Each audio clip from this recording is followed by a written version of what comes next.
Hey guys, Omni here. Over the weekend, DC held its annual DC fandom event where we got our new trailer for The Batman. And it was awesome. The two trailers we've gotten for this movie have been fantastic, I think. Both of them still haunt me to this day, especially that first one. The new one was quite gripping. It was a little more detail, a little more Batman, a little more Riddler, and lots of more Catwoman. So I'm really excited to see what we got here going on with this. I'm sure there's a lot of hidden details in there. The best man for the job is already on the case as Eric Voss over at New Rockstars has gone through the new trailer and has got his breakdown, Easter eggs, and hidden details video up and ready to go for us to check out. So guys, if you are not subscribed to New Rockstars, I definitely recommend these guys, man. All right, let's go ahead and check them out and see what Eric has to say. Welcome back to New Rockstars. I'm Eric Voss, and this is a breakdown of the new trailer for The Batman, in which Robert Pattinson's Batman speaks, well, mostly with his fists, which is how we like it. Now, solving the Riddler Zodiac-style ciphers in the first trailer awoke inside me an investigative obsession that I will now focus with a frame-by-frame breakdown of this trailer. All the clues you missed for this film's deeper mystery. Let's get started.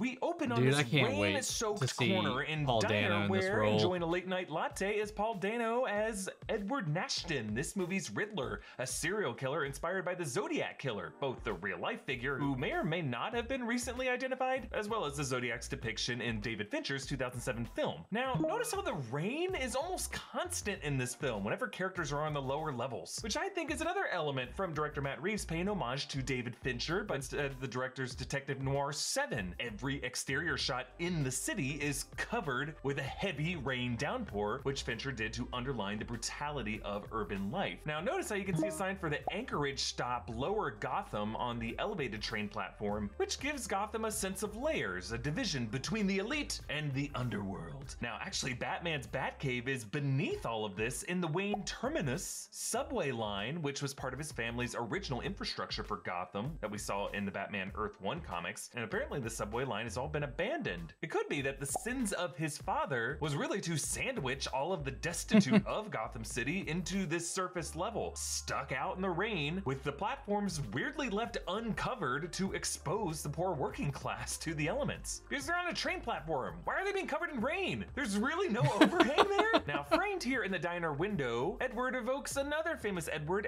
Hopper, his famous Nighthawks painting, Creatures of the Night. But even with obvious police lights flickering on the window, Nashton doesn't run for it. And when GCPD swarms in, he calmly raises his hands to surrender. It's as if he anticipated being caught like this, the way John Doe surrendering in Seven, or the Joker's surrender in The Dark Knight were actually part of their master plans. Also worth noting how odd it is for Gotham police to catch the big bad criminal in a Batman movie, with Batman not even part of this raid, meaning that either Gordon and his team were acting on information that they did not share with Batman, or Batman didn't want to move on Nashton yet, or couldn't. Nashton was drinking out of an, of course, green-rimmed cup, green being the Riddler's favorite color, and he traced in the foam a perfect question mark. It's almost out of place how clean and crafted this is in a movie that's otherwise total gritty and sloppy, making this a kind of calling card from someone who wanted this to go down this way, and likely will have several more of riddles marked exactly this way that reveal themselves while he is in police custody. Moving on.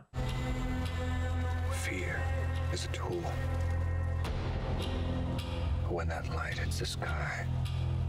So the titles slam in, synced with the sounds of heavy circuit breakers flipping, the third of which ignites the bat signal, with the rain hitting those hot shutters, causing steam to form, like the rain trying to cool off the hot-headed Batman, but failing miserably. And I love how this is not the sharply welded stencil that we have seen in past Batman films, but rather the shutters are broken smashed into in it with a jagged piece of scrap metal jammed in there, and the effect is a sloppier bat signal in the sky, like a chunk has been bitten out of of the left wing, kind of like all the bruising this Batman endures as a younger, brasher vigilante who refuses to pull any punches. And rather than perched on the roof of police headquarters, as the bat signal usually always is, this signal is tucked in a lower level of the building, still under construction, and like everything here, exposed to the rainfall. Reeves called this a year 2 Batman, and neither he nor Jim Gordon have really risen up to their unimpeachable statuses in Gotham's justice system. Moving on.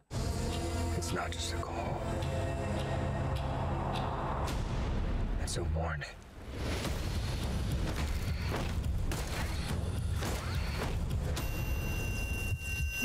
So we see the white face paint kids on the train, and then the shots of that train platform from the previous trailer, meaning Batman must One have of those first is Tim spotted Drake, these guys man. while they were on the train, and you can see it from the falling rain on this side of the window and his moving reflection in the glass. Batman was totally watching them from outside the car and then stalked them to the platform. Yeah, this is all super voyeuristic. The kids weren't doing anything wrong on that train car. They weren't harassing that woman on her phone, and yet Batman doles out total overkill that freaks them the f out. Now notice on the wall behind these guys is a sign with the word Halloween. Now in addition to Earth 1 and Ego, Jeff Loeb's Batman The Long Halloween seems to be a major influence on this film's story, as one of the great Batman detective stories. But this could also just be telling us what time of year this is. These kids might just be in face paint not because they're part of a gang, but because it's freaking Halloween. Yeah, I know they shot him. I just think it could have been self-defense for this creeper following them around. Now Batman does take a shot to the chest at point blank range, impressively deflecting off his emblem, which do look like detachable weapons that could pop out of his chest, usable as knives or batarangs. And as the shot ricochet, the guy behind him ducks and does a quick double take, reacting to the bullet whizzing past him, and then he freaking electrocutes this shooter in the neck to the point where a sizzle of smoke wafts up from his neck. Apparently a new terrifying function in Batman's gloves, finger tasers. Moving on. Hey man, whatever helps. I've been trying to reach you. Find the gun! This is about a king, and Riddler's to match. So here Batman meets with Edward Nashton while he is in lockup, and he wears a striped jumpsuit labeled Arkham State Hospital. That was actually the name of the hospital in Joker, where Arthur Fleck obtained his mother's medical records. But the fact that this isn't Arkham Asylum or like Blackgate Prison or even the county jail suggests that Nashton might have been able to use an insanity plea. Now notice that we never see Paul Dano's face as Edward Nashton in this trailer, but we do get close with his bespectacled reflection in the window, but he does not flinch as Batman pounds the glass. He just taunts, "I've been trying to reach you." Maybe his communication has been in the forms of these additional crimes and riddles addressed to the Batman that reveal themselves while Nashton has been locked up. He pre-constructed all of this. You could actually see Nashton paralleling Hannibal Lecter, which his imprisonment seems to have no effect on their influence. And in Silence of the Lambs, Hannibal Lecter also left these creepy little goodies ready to be found by authorities that he just tucked away years in advance on the outside. This Riddler may also be inspired by the Riddler and Batman's Hush storyline, in which the Riddler impressively masterminded the whole conspiracy against Batman despite appearing to be an already dealt with non-threat in the plot. Now there's an overhead shot that shows an explosion tear through the city alley. There's actually quite a few overhead shots in this trailer. The cinematography is also reminiscent of Zodiac, one of my favorite shots in that movie, where Fincher followed the taxi in which Zodiac murdered taxi driver Paul Stein. Bruce Wayne shows up at the funeral of Gotham Mayor Don Mitchell Jr., that was the murder victim from the crime scene in the first trailer. Selena Kyle also arrives wearing her tall, lacy boots. Set photos actually showed her on the arm of John Turturro as Carmine Falcone. Now remember, the first clue left behind by the Riddler asked, "What does a liar do when he's dead?" And I was able to decipher that code using the same double letter substitution method mentioned by Robert Graysmith in the Zodiac film to translate the creepy dad joke answer of "he lies still." And I think once Batman decoded that, he interpreted it as the Riddler's next target, Mitchell's funeral, a place where this liar politician literally lies still, like, and in Nashton's eyes would continue to lie as he is eulogized as a good man. And by the way, the presence of a hoo-hoo owl on that card, combined with the Riddler's later clue of "if you are justice, please do not lie, what is the price for your blind eye?" alluding to Lady Justice, the symbol of the court of law, could point to the court of owls. That's possibly a being lot of behind all people's this, but more on that suspicions. theory in a bit. Let's move on. I can take care of myself. If this continues, it won't be long before you've nothing left. I don't care what happens to me. It's only gonna get worse for you.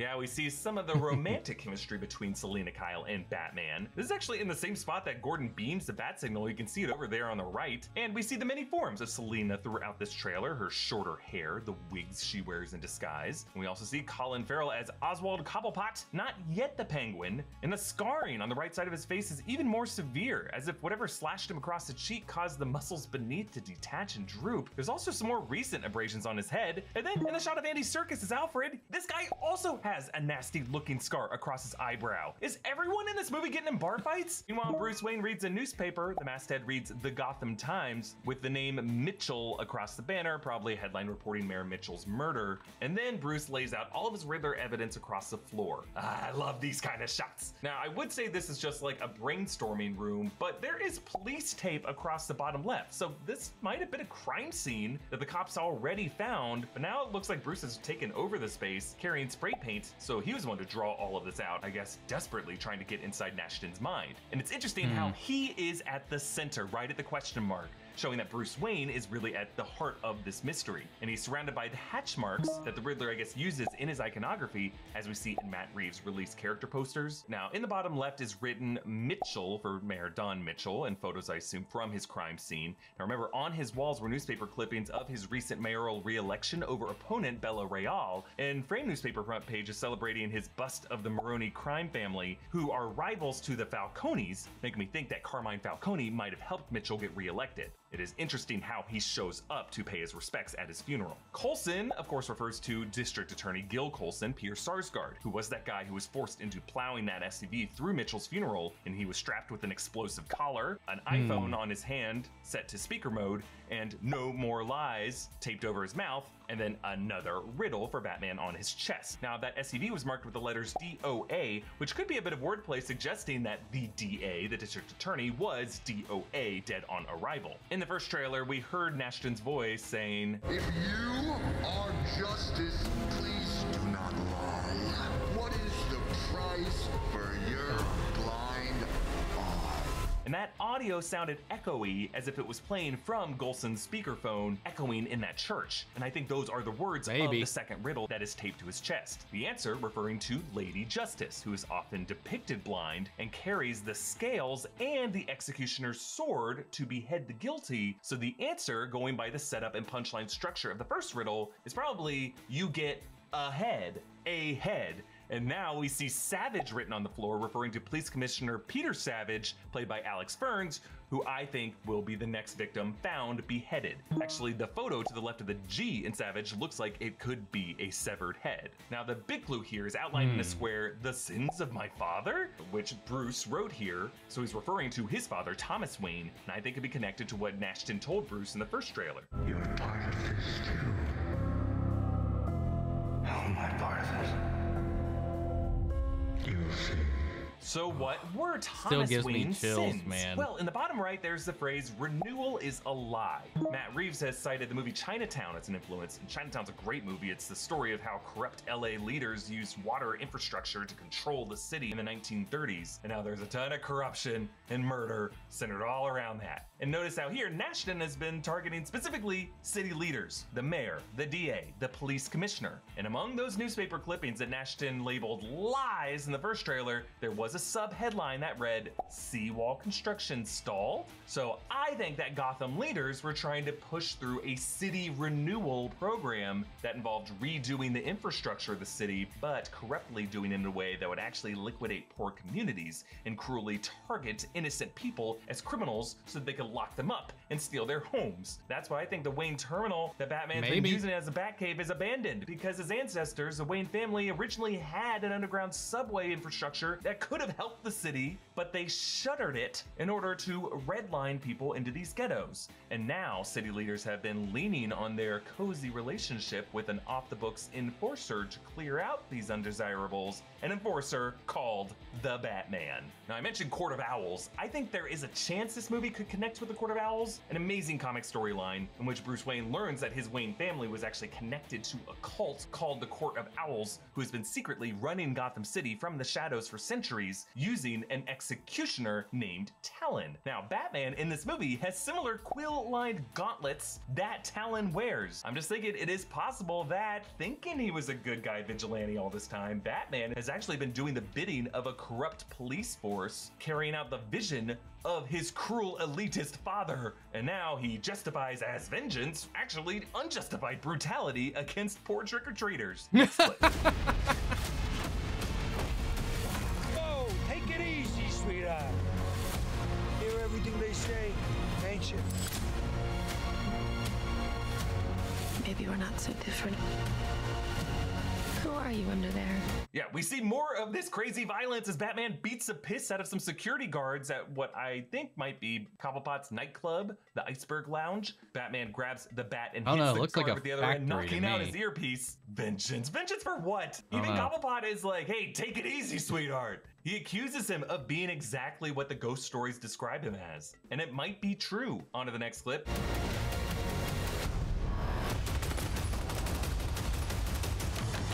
Dude, I love that moment, man. I'm vengeance.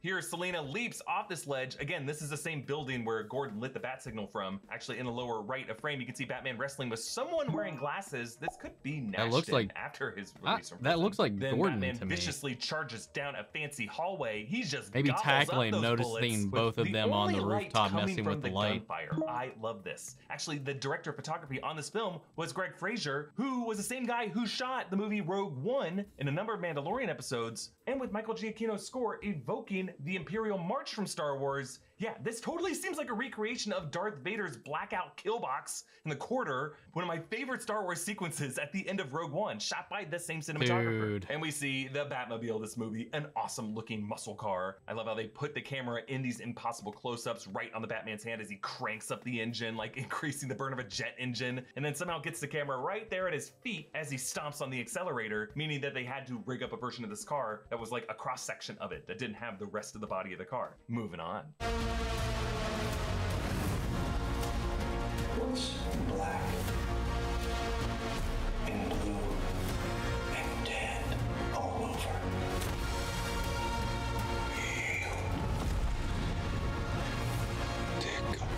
Okay, next Batman perches on this clock tower wearing a wingsuit glider gear, escaping the police. I like how they mount the camera on his back to show that last cop trying to reach out to grab him as he leaps off the ledge. I actually assume this is the tower that he ascended in the previous trailer as police fired upon him. So at some point, Batman's relationship with the cops turns sour. Then there's this awesome looking shot of Batman caked in mud. I actually think this could be after he leads a group with the flare into that flooded area. Perhaps one of the Riddler's clues led them there. That could be something that unearths that whole infrastructure conspiracy. And then Nashton's voice asks, what is black and blue and dead all over? A play on the old newspaper joke, what's black and white and red all over? Which Nashton literally does by painting the red word lies over black and white newspaper. But in this case, the answer is you, which must be to taunt Batman's bruised body as he tried to play cop, the boys in blue. Now you may see this as a nod to the black and blue Nightwing, Dick Grayson, though as this is a younger Batman, I don't know if he would have had a Nightwing or a Robin at this point. And then we learn that Nashton live streams some of his riddles on social media, where he wears his military extreme cold weather mask, but wears his glasses over it. Just a nice little detail similar to the Zodiac Killer, the way he was described by victims as wearing a mask but wearing glasses over the mask. And then we see Batman angrily beating so many the shit great out of somebody. details. If you push it on the bottom of the frame there, that is totally Nashton in his mask. And he's hitting him so hard that Selena watches in fear of Batman's rage, like on a date with a guy at a sports bar who is screaming at the TV. Do I really want to go home with someone who might kill me? Then we see someone in latex gloves unfolding a note reading, "See you in hell," on a scratched card of a dark green color. That's not a riddle. I kind of wonder if this could be some kind of fake clue planted to try to frame Batman for all the crimes that Riddler committed. This could be what leads the cops to turn on him. Moving on. I got you! I got you!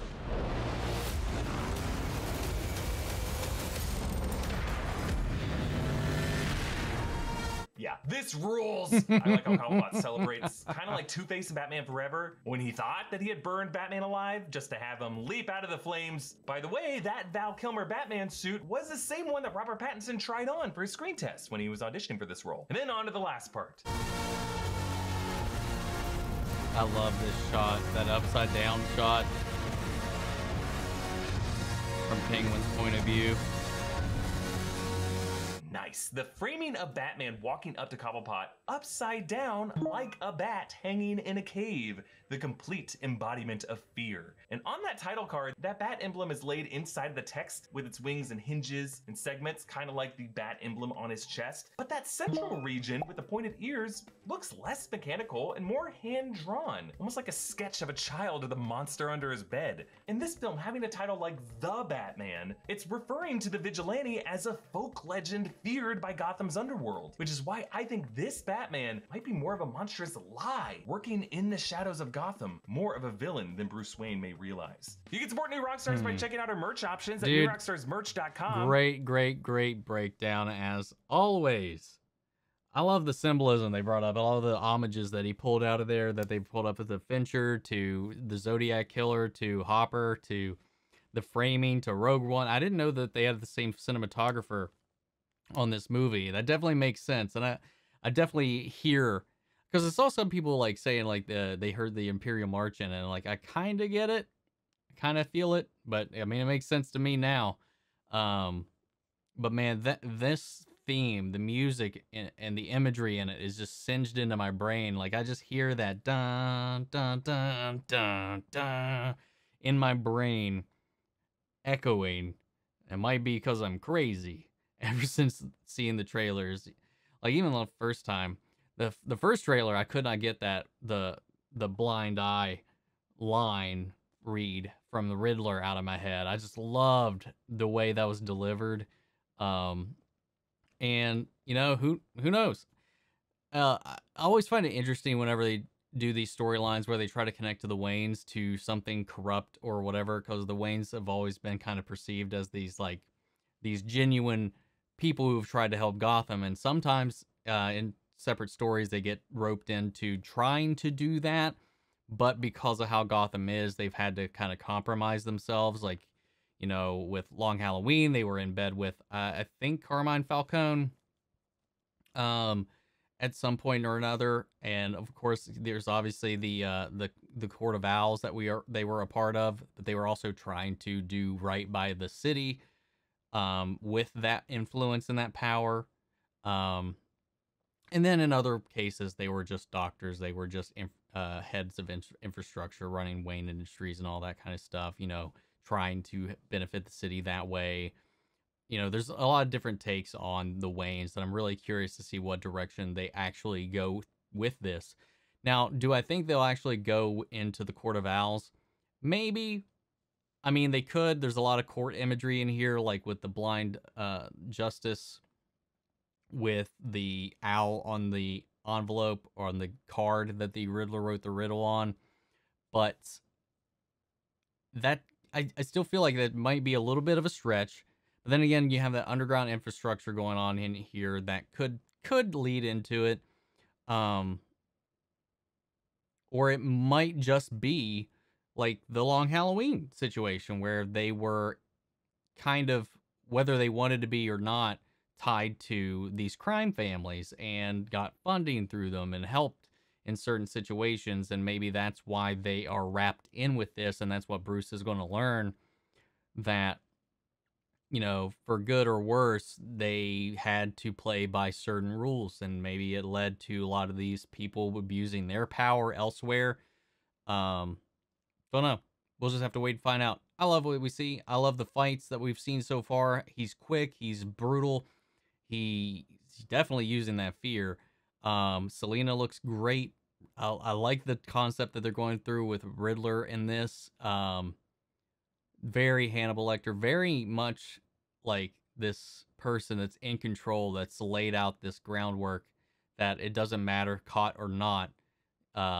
The plan's going to go the way it's going to go.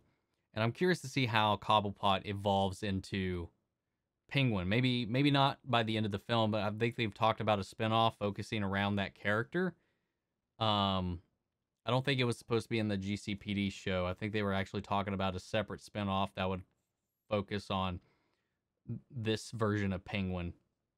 But I can't remember. It's been a little while since I've heard, since I remember reading about that. So I don't know. There's a lot of rumors floating around about a bunch of different kind of potential spinoffs. I don't know which ones are right, which ones are true, which ones are rumor anymore these days. So we'll just have to wait and find out.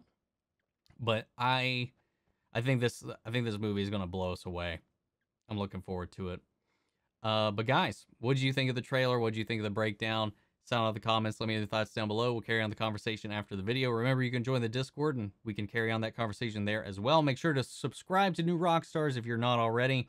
Before we go, I want to shout out our channel legends, Mandy Share, Ryan, Karen, Jason Coleman, Philly Vane, Yuri Corey Scott, Margaret Grace, Peeling Zim, and Mary Bradley. Thank you guys so much for your support and everybody else who's been supporting the channel. But guys, I cannot wait for this movie. We're only a couple of months away from this movie dropping, man, and I cannot wait. So guys, that's it for this one, and I'll catch you all in the next one. Take care, everybody.